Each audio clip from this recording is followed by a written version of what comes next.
საღამოშვიდობისა პირდაპირ ეთერშია საინფორმაციო გამოშვება ქრონიკა სტუდიაში ლაშა ოდიშელიძე მუშაობს. რუსთავის მერი დავით ჯიქია მე-12 საჯარო სკოლის პედაგოგებს შეხვდა დიალოგის რეჟიმში მიმდინარე შეხვედრის მთავარი თემა სკოლის ინფრასტრუქტურის კეთილმოწყობა და ქალაქში მიმდინარე პროცესები იყო. ქალაქის მერმა მასწავლებლების მიერ დასმულ კითხვებს უპასუხა და მიმდინარე წელს დაგეგმილი პროექტების შესახებ ისაუბრა. განათლების სფეროს წარმომადგენლებთან შეხვედრებს ქალაქის მერი მომავალშიც გეგმავს. ძირითადად იყო ქალაქში არსებულ პრობლემებთან დაკავშირებით საუბარი და საბოლოო ჯამში ერთი კარგი შეთანხმებამდე მივახციეთ, რომ თუ რამე პრობლემა იქნება, აუცილებლად ყველა ადამიანი, ვინც რუსთავში ცხოვრობს, თანაბარი უფლებებით სარგებლობს და უნდა მოგვაწოდონ ეს ინფორმაციები, რომ ჩვენც თქვა აქტიურად ჩავერთოთ ამ კონკრეტული რაღაც პრობლემის გადაწყვეტაში. ძალიან აქტიურად იქნა განხილული ქალაქის პრობლემები ზოგადად, ასევე დაისახა ის გზები, როგორ შეიძლება ქალაქში ეს პრობლემები მოგვარდეს. შესაბამისად, ჩვენი პედაგოგიური კოლექტივი, როგორც მოქალაქეები რუსთავის მზად არიან ითანამშრომლონ ქალაქის თვითმმართველობასთან, ქალაქის მერიასთან. ჩვენ ძალიან ბევრი ვისაუბრეთ და გარკვეული პროდუქტიული გადაწყვეტილებები შეიძლება ითქვას მივიღეთ და გავაგრძელებთ ამ თანამშრომლობას. ნამდვილად ჭირდება ჩვენს ქალაქს აქტიური სამოქალაქო საზოგადოება და თუ არა პედაგოგები და სკოლა, ვინ შეიძლება ეს გარემო შექმნას.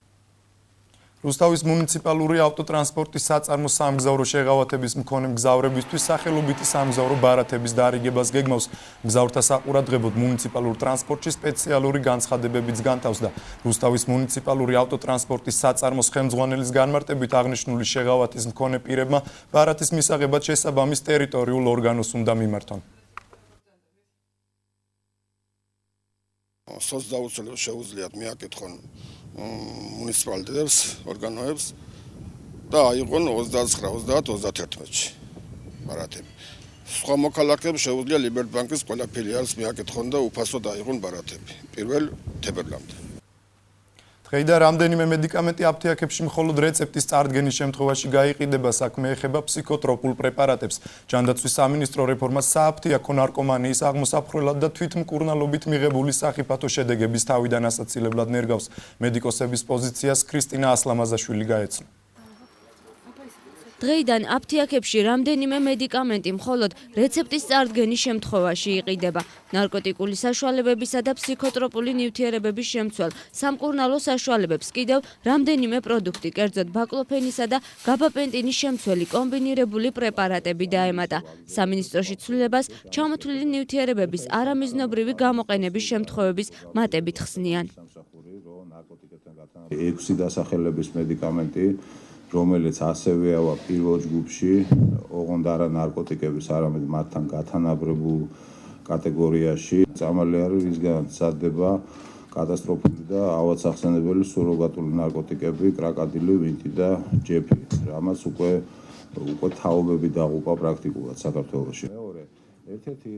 ჯანდაცვის სამინისტროს მოსაზრებას იზიარებენ მედიკოსებიც. ქალაქის ცენტრალური საავადმყოფოს დირექტორი პაპუნა ბახტაძე აცხადებს, რომ ფსიქოტროპული ნივთიერებების შემცველ პროდუქტს მოსახლეობა ხშირ შემთხვევაში არამიზნობრივად ნარკოტიკული თრობის მიზნით იყენებს, რაც ჯანმრთელობას სერიოზულ საფრთხეს უქმნის. ამიტომ ფარმაცევტული პროდუქტის მიმოქცევის კონტროლი აუცილებელია.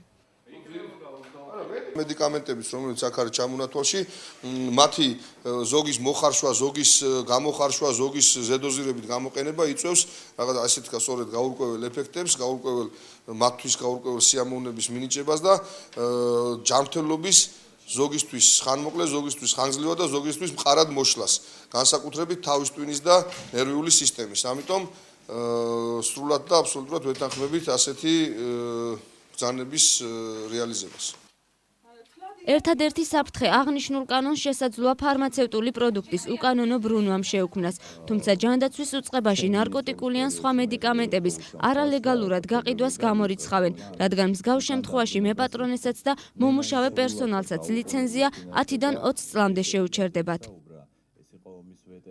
20 წლის განმავლობაში საერთოდ აეკრძალება ანალოგიური ქმედებების განხორციელება, რაც შეეხება სამართლებრივ პასუხისმგებლობას, თუ რა სამართლებრივ პასუხისმგებლობა მოყვება ამაზე იმჯერებს პარლამენტი და მე ძალიან დიდი იმედი მაქვს, რომ საკითხის აქტუალობიდან გამომდინარე, ჩვენ შეძლებს დაგვარა თუ მოკლეს ვადებში გვექნება უკვე კონკრეტულად გაწერილი კანონი. რეცეპტის ინსტიტუტის სრულად დანერგვა მიმდინარე წლის სექტემბრამდე დასრულდება. ამ კუთხით სამედიცინო პერსონალის გადამზადებაც იგეგმება. ქალაქში ინფრასტრუქტურული პროექტების ფარგლებში შიდა კვარტალური გზების რეაბილიტაცია გრძელდება. ამ ეტაპზე ასფალტის საფარის დაგება მერვე მიკრორაიონში მიმდინარეობს. აღნიშნულ უბანში უკვე მოწესრიგდა შიდა კომუნიკაციები და სანიაღვრე წყლის სისტემა. მერვე მიკრორაიონში შიდა ეზოების მოწესრიგება მიმდინარე თვის ბოლომდე დასრულდება.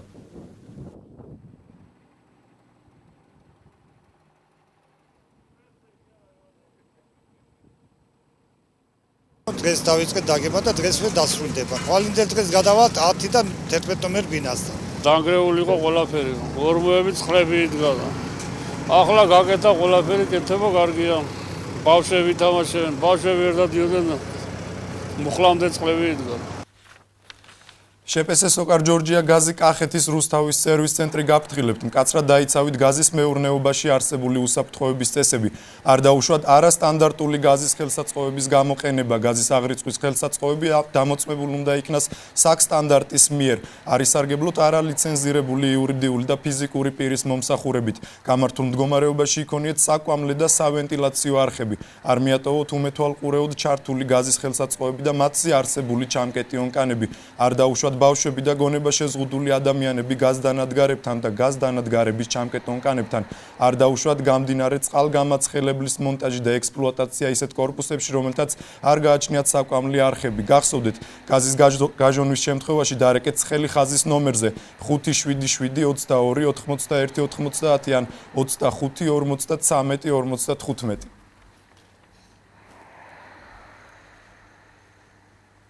რუსთავის მთავარ ბიბლიოთეკაში არსებული ამერიკული კუთხე ვიდეო კონკურსს იწყებს. კონკურსი ქვეყანაში გასამართ თვითმმართველობის არჩევნებს უკავშირდება. მონაწილეებმა ტრენერებთან ერთად 4 თვის განმავლობაში ერთწუთიანი ვიდეო უნდა მოამზადონ, რომლითაც მოსახლეობას არჩევნებში ჩართვისკენ და აქტიურობისკენ მოუწოდებენ. კონკურსში მონაწილეობის მსურველებმა რეგისტრაციის გასავლელად ამერიკულ კუთხეს თვის ბოლომდე უნდა მიაკითხონ.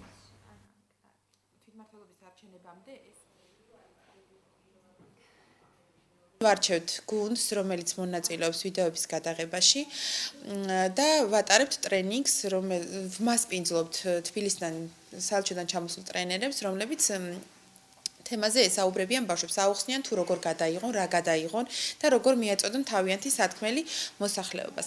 კონკურსი ეძღვნება თვითმმართველობის არჩევნებს და ვიდეო უნდა იყოს 30 წამიდან 1 წუთამდე ხანგრძლივობის და უნდა ემსახურებოდეს ახალგაზრდებში მოტივაციის ამაღლებას, რომ მათ მიიღონ მონაწილეობა არჩევნებში.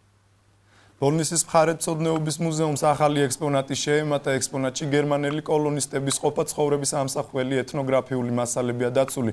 შეგახსენებთ, რომ ბოლნისის მუნიციპალიტეტის მუზეუმი 1951 წელს გაიხსნა და მას შემდეგ ყოველწლიურად უამრავი ტურისტი სტუმრობს.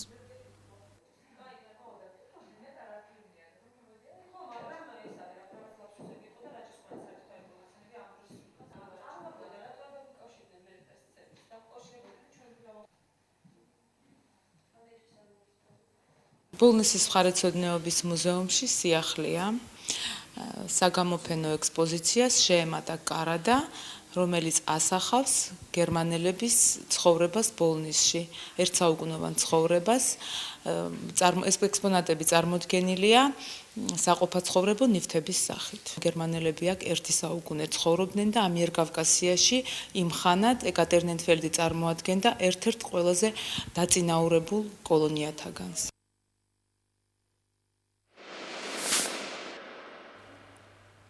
რუსთავის საკალათბურთო გუნდი საქართველოს თასის გათამაშებას გამოეთიშა. რუსთაველმა კალათბურთელებმა არმიას წინააღმდეგ პირველ შეხვედრაში მოპოვებული 17 ქულიანი უპირატესობა ვერ გამოიყენეს და 29 ქულით 80-51 დამარცხდნენ. თბილისის აკადემიის დარბაზში გამართული მატჩი მასპინძლების სრული უპირატესობით წარიმართა. არმიამ 4-ვე პერიოდში წინ გასვლა შეძლო და საბოლოოდ სასურველ შედეგსაც მიაღწია. აღსანიშნავია, რომ ადგილობრივი ხელისუფლების ინიციატივით შეხვედრაზე დასწრების მსურველ გულშემატკივრებს უფასო ავტობუსები მოემსახურნენ. რუსთაველ კომაგებთან ერთად თამაშს რუსთავის მერი დავით სამწუხაროდ არ წაგვივიდა გარედან სროლები, რაც ჩვენი პლუსი არის. ჩვენი ძირითადი ცენტრი გავიგდეს 5 ჯარიმით. შეეხება მაყურებელს რუსთავის ძალიან დიდი მადლობა და ყველაფერი გავაკეთეთ იმისათვის, რომ გავსულიყავით, მაგრამ სამწუხაროდ არ გამოგვივიდა ეს თამაში. ორი თამაშის ჯამში წყდებოდა ეს ამ დაპირისპირების ბედი და მე ვფიქრობ, რომ ძლიერები ვართ. ეხლა რუსთავის შემადგენლობითაც უფრო ძლიერი გუნდი ვართ. რუსთავში წავაგეთ, ეს არ იყო რაღაც შეცდომანი რაღაცა. რუსთავი ძალიან კარგი გუნდია, ძლიერი გუნდია, მით უმეტეს საკუთარ კედლებში, საკუთარ გულშემატკივარის წინაშე, რომელიც დღესაც არ აკლდა მათ. მადლობა თითოეულ მათგანს, რომელიც დღევანდელ თამაშზე ჩამოვიდა და გაალამაზა დღევანდელი დღე. დღეს ფოლადის სტადიონზე ბენდილას თასის გათამაშების მორიგი შეხვედრა გაიმართა. რუსთავის მეტალურგმა გაგრას უმასპინძლა. თამაში საინტერესო და მეტად უხკოლიანი გამოდგა. მეტალურგმა მეტოქეს 5 გოლი გაუტანა, საკუთარ კარში კი მხოლოდ 2 მიიღო.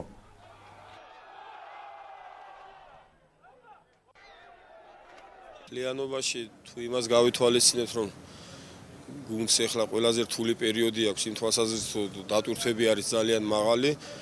მოძრაობაში რა თქმა უნდა შეინიშნება იმაზე კარგი სურვილი, რაც ჩვენ გვჭირდება, თუმცა ხედავ რომ ფეხბურთელები ძალიან მონდომებულები არიან იმ კომბინაციებს, რომელსაც ვარჯიშზე ვამუშავებთ, ცდილობენ რომ თამაშზე გადმოიტანონ.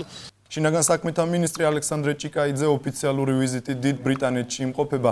დღეს მინისტრმა ლონდონის პოლიციის ოპერატიული მართვის ცენტრი დაათვალიერა და პოლიციის მიერ ინციდენტების რეაგირებისა და მართვის შესახებ მიიღო ინფორმაცია. შინაგან საქმეთა მინისტრის ვიზიტი 24 იანვარს დასრულდება.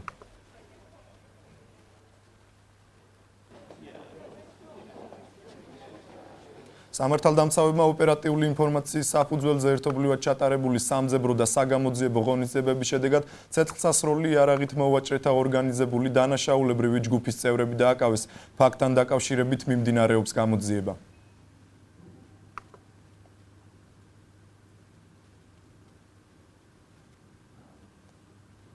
საჩხერის სამთო მომზადების სკოლაში შუალედური სამთო მომზადების ზამთრის კურსი მიმდინარეობს. ზამთრის კურსს ნატოს წევრი და პარტნიორი ქვეყნების 7 სამხედრო მოსამსახურე გადის. წვრთნები 2 ეტაპად დაიგეგმა და თავდაპირველად კურსზე მიულინებულ სამხედრო მოსამსახურეებს აბულის სამთო პოლიგონზე მაღალმთაში საცეცხლე მომზადება ჩაუტარდათ. კურსის მთავარ მიზანს მაღალმთიან რელიეფზე რთული კლიმატური პირობების დროს საშტატო იარაღებიდან სროლის უნარჩვევების დახვეწა წარმოადგენდა.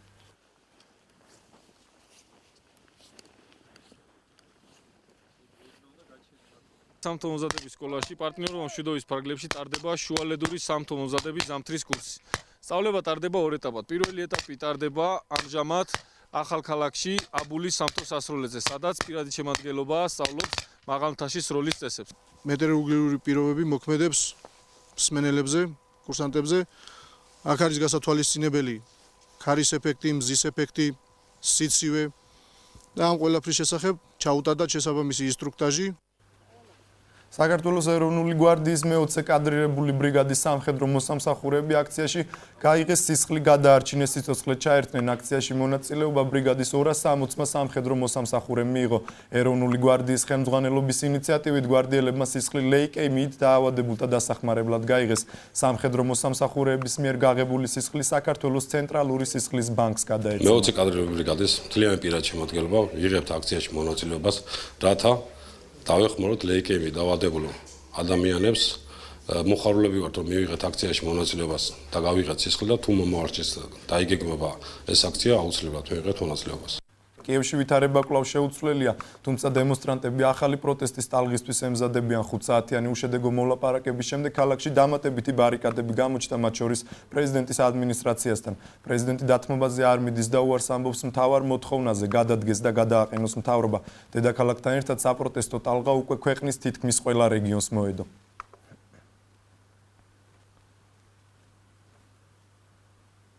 რუსეთში უკრაინელი მომიტინგეების მხარდამჭერი აქცია დაარბიეს. უკრაინული მედიის ინფორმაციით აქციის მონაწილეები, რომლებიც სოლიდარობის ნიშნად მოსკოვში უკრაინის საელჩოსთან შეიკრიბნენ, პოლიციამ დააკავა.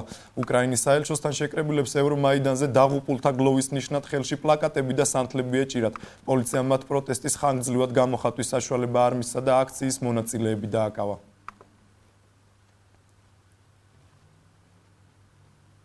5 ადამიანი დაიღუპა კვიბეკში ხანძრის შედეგად არიან დაკარგულებიც. ამ დრომდე უცნობი არა გახდა ცეცხლის გაჩენის მიზეზი. ხანძრის სალიკვიდაციო სამუშაოებს მეხანძრეების 5 ბრიგადა ასრულებდა. მეხანძრეებს ცეცხლის ჩაქრობა -20 გრადუს ყინვის პირობებში უწევდათ. ძლიერი აფეთქება ეგვიპტეში, კაიროში დანაღმული ავტომანქანა აფეთქდა. აფეთქების შემდეგ ქალაქში სროლა დაიწყო. ვრცელდება ინფორმაცია ორი გარდაცვლილის შესახებ. ამ დროისთვის შემთხვევის ადგილზე ოპერატიული სამსახურები მუშაობენ. ინფორმაცია იმის შესახებ, თუ რა იყო აფეთქების მიზეზი და ვინ განახორციელა ის, ჯერჯერობით არ ვრცელდება.